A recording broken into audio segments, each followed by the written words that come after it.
আসসালামু আলাইকুম। আমি রোজিনা খাতুন চলে এসেছি আমার বিসমিল্লাহ মিনি কিচেনে। তো আজকে আমি অমলেট পকোড়া বানাবো।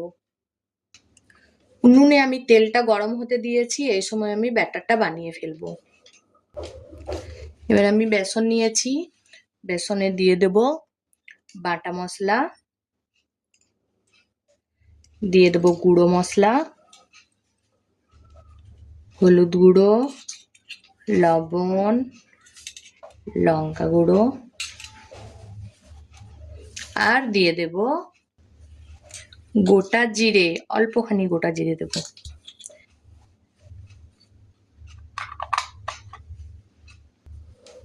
এবারে আমি ভালোভাবে মেখে নেব। হালকা হালকা করে পানি দেব আর ব্যাটারটা গুলে নেব। তেলটা গরম হয়ে গিয়েছে, এবার আমি পকোড়াগুলো ভেজে নেব।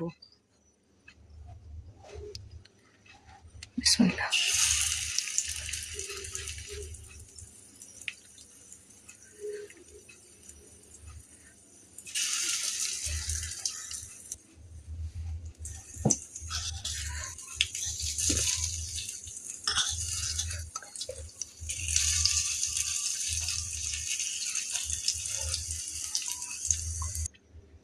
Omelette pakora ready.